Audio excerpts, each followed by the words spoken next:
Salve, salve família, um grande abraço para todos vocês. Sejam muito bem-vindos nessa quinta-feira ao canal Giro Vascaíno. Dentro desse vídeo nós iremos repercutir muito essa vitória do Vasco por 1-0 dentro de casa contra o Maricá.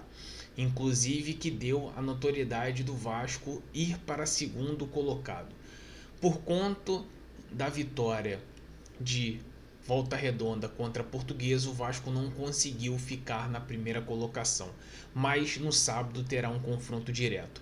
Então nós vamos fazer uma pequena análise desse jogo aqui dentro desse vídeo e conto com a participação de todos vocês aqui para assistirem, deixar aquele joinha que é muito importante. Eu gostaria de ouvir o seu comentário sobre tudo que aconteceu dentro do jogo e se a nossa análise está de forma correta, e também dando a sua opinião.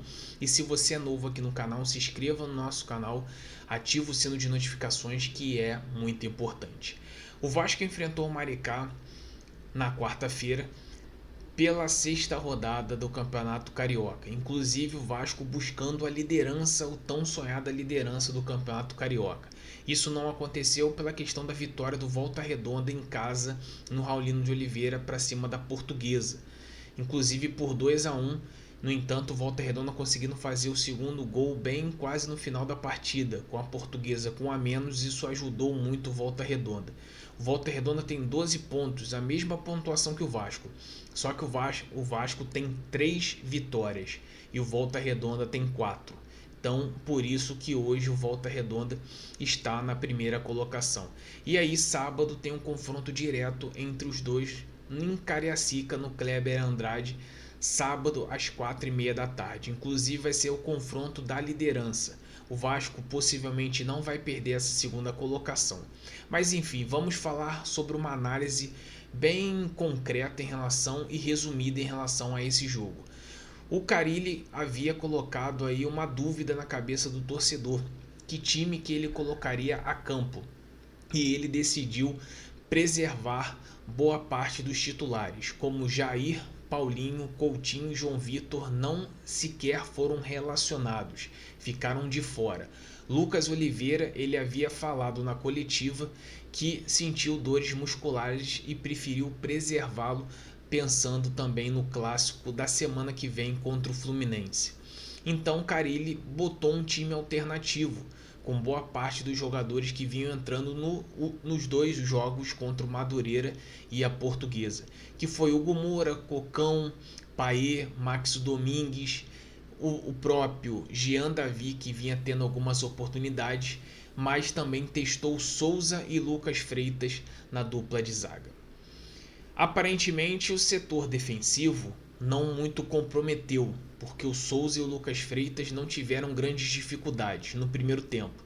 Já no segundo tempo, basicamente quando o Maricá tomou o gol do Paulo Henrique, aí sim precisou ir ao ataque para poder tentar no mínimo empatar, e aí sim a defesa foi bem exigida.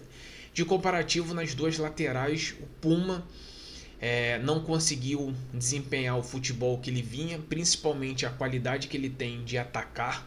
Isso ficou notório, que ele quase não chegava na linha de fundo, muito também por não ter uma dobradinha de algum jogador ali para poder ajudá-lo nessa questão de transição da defesa para o ataque. O Vitor Luiz para mim foi uma grande surpresa negativa, ele quase não jogou, ele quase não atuou. Teve um lance onde o Jean Davi deu uma profundidade para ele, um passe de profundidade para ele chegar na linha de fundo, e ele praticamente largou o lance, dizendo que o passe foi altamente errado. Então, inclusive para mim, foi o pior jogador dessa equipe. E aí no meio de campo ele testou o Hugo Moura, Cocão e o Maxime Domingues. Maxime Domingues mais uma vez tem que aproveitar as oportunidades, porque senão vai entrar na lista aí de negociáveis, como tem o Jean Davi e o Sforza também. Você tem ali o Paê, que conseguiu ser titular através aí da preservação do Coutinho, mas conseguiu fazer algumas situações ali de jogadas no primeiro tempo, mas depois entrou num declínio físico que já é esperado do Paê, esse tipo de condição.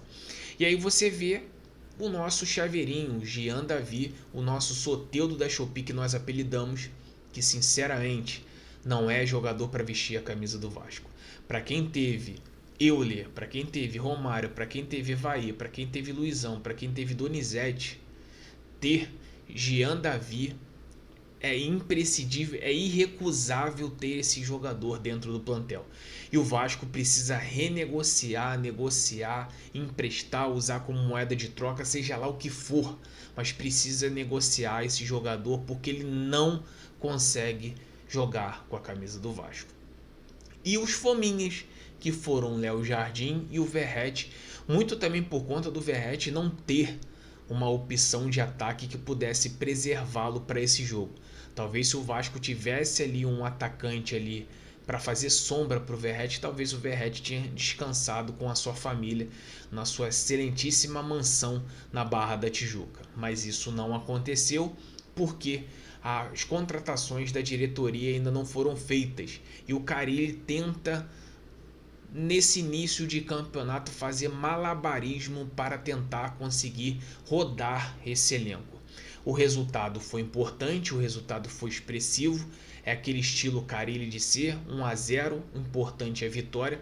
O Vasco conseguiu mais uma vez manter uma distância do quinto colocado e é essa a importância do Vasco nesse início de temporada.